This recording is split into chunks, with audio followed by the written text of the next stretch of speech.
네, 시청자 여러분 반갑습니다. 뉴스 더 개벽입니다. 세계 곳곳에서 발생한 개벽 뉴스 전해드리겠습니다. 네, 작년 화성에서 발견된 긴 사슬 형태의 유기 분자가 단순한 비생물학적 과정만으로는 충분히 설명되기 어렵다는 연구 결과가 제기됐습니다. 이번 연구는 화성에 과거 생명 활동이 존재했을 가능성을 조심스럽게 다시 제기하며 과학계의 관심을 모으고 있습니다.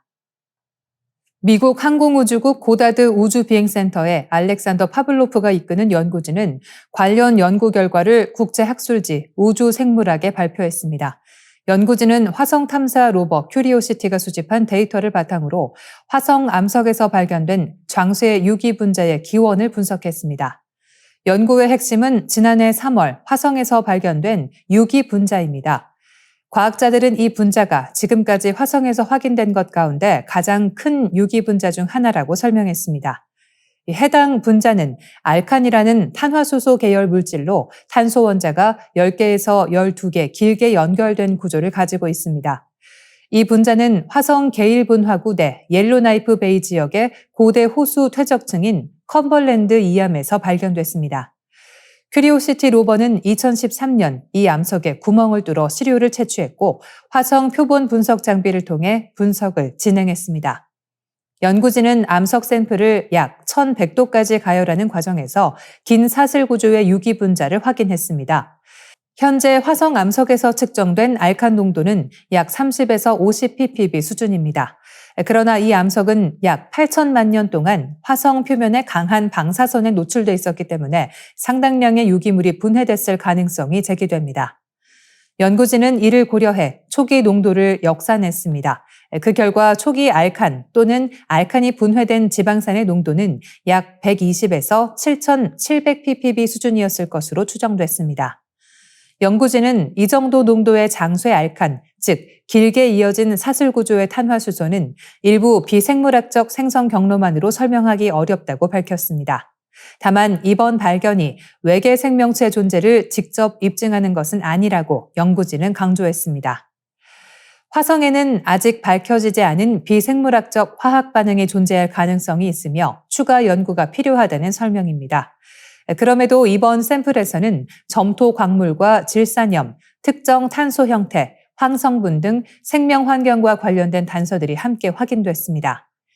과학계는 화성의 유기 분자들이 생명 거주 가능성과 어떤 관련이 있는지에 관심을 집중하고 있습니다. 미국, 이스라엘과 이란 간 무력 충돌이 격화되면서 중동의 핵심 해상 통로인 호르무즈 해협의 전략적 중요성이 다시 부각되고 있습니다.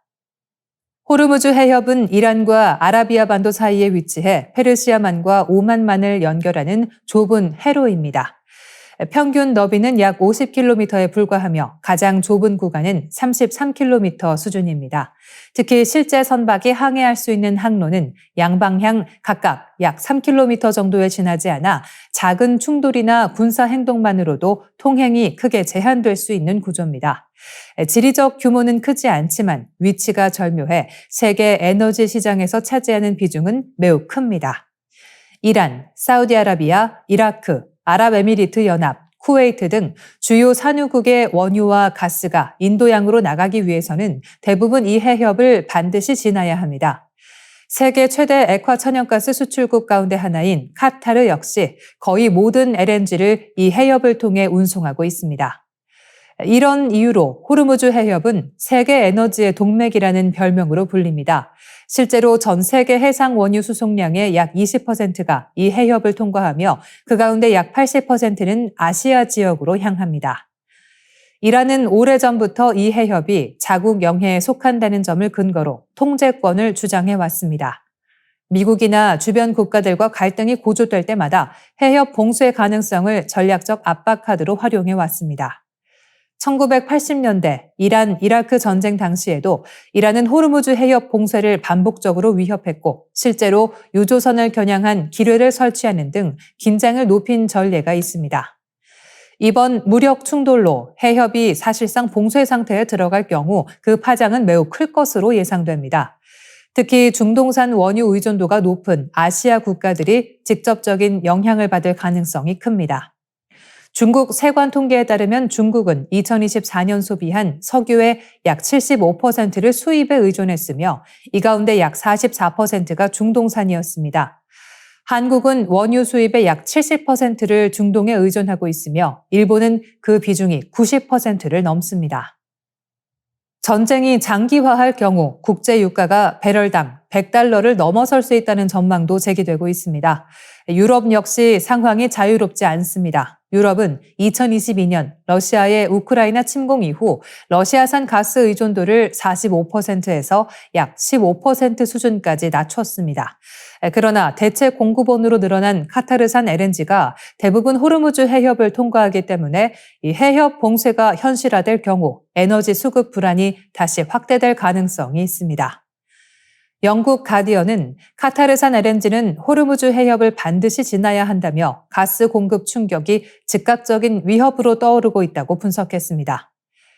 분쟁이 장기화될 경우 세계 경제에도 심각한 충격이 예상됩니다. 고유가가 장기간 지속되면 생산비 상승과 소비 위축이 동시에 발생해 전 세계적으로 스태그플레이션이 나타날 가능성이 있습니다. 일본 아사히 신문은 해협 봉쇄 사태가 조기에 종료된다면 경제적 영향이 제한될 수 있지만 장기화될 경우 각국에서 물가 상승과 경기 침체가 동시에 나타날 수 있다고 전망했습니다. 미국이 이란과의 군사 충돌 국면에서 쿠르드족을 지상전의 핵심 전력으로 활용하려는 움직임이 있었습니다. 실제 개입 여부를 떠나서 중동에서 오랫동안 강대국의 대리전 파트너 역할을 해온 쿠르드족이 다시 전략의 중심에 등장하고 있습니다. 쿠르드족은 중동의 타우루스 산맥과 자그로스 산맥이 만나는 지역, 이른바 쿠르디스탄에서 살아온 민족입니다.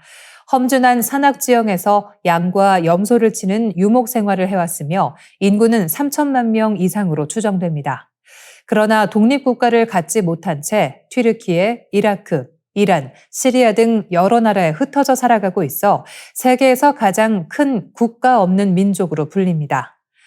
쿠르드족이 국가를 세울 기회가 없었던 것은 아닙니다. 제1차 세계대전 이후 연합국은 오스만 제국과 체결한 세브르 조약에 쿠르드 국가 건설 계획을 포함시켰습니다. 그러나 3년 뒤 로잔 조약에서 해당 조항이 삭제되면서 쿠르드족은 네 나라로 나뉘어 소수민족으로 살아가게 됐습니다.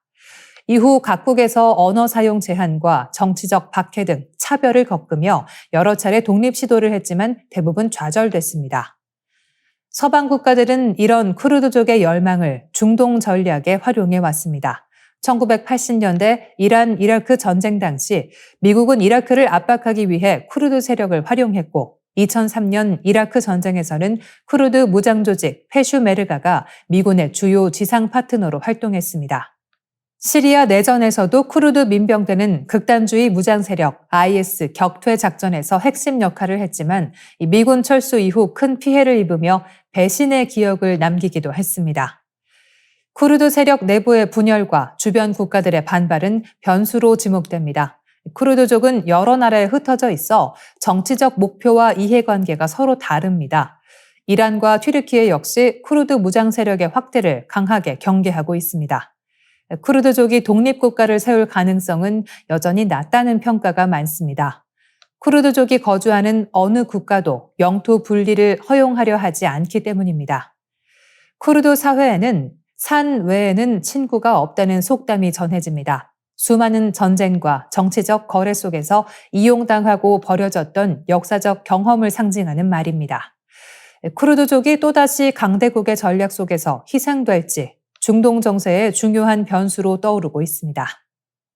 일본에서 봄철마다 반복되는 꽃가루 알레르기가 국민병 수준으로 확산되며 사회적 문제로 자리 잡고 있습니다.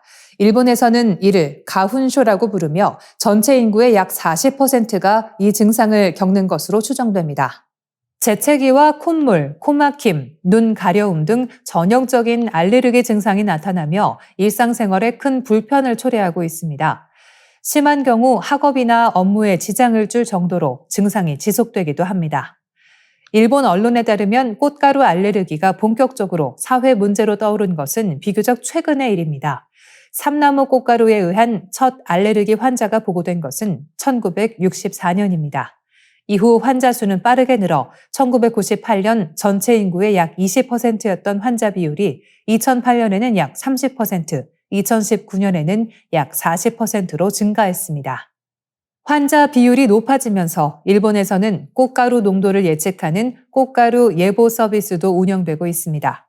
봄철이 되면 일기예보와 함께 꽃가루 농도를 확인하는 것이 일상이 됐습니다. 이처럼 환자가 크게 늘어난 배경에는 일본 산림 구조의 변화가 있습니다. 일본 인공림 면적은 약 1,000만 헥타르에 달하며 이 가운데 삼나무가 약 44%, 편백나무가 약 25%를 차지합니다. 과거 고도 성장기 건축 자재 확보를 위해 성장 속도가 빠른 침엽수를 대규모로 심은 것이 원인입니다. 그러나 이후 해외 목재 수입이 늘면서 국내 임업이 침체됐고 많은 삼나무 숲이 벌채되지 못한 채 방치됐습니다.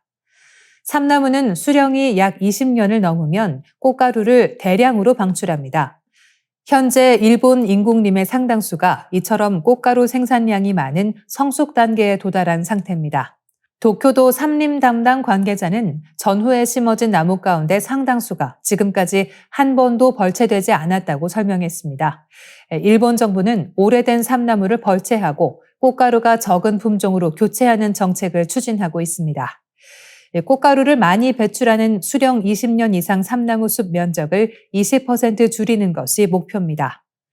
그러나 삼나무 면적 자체가 워낙 넓고 사유림 비중이 높아 벌채 속도는 제한적이라는 지적도 나옵니다.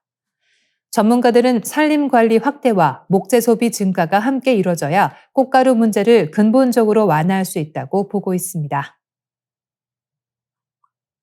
네, 뉴스 더 개벽 여기서 마치겠습니다. 내일 이 시간 다시 찾아뵙겠습니다.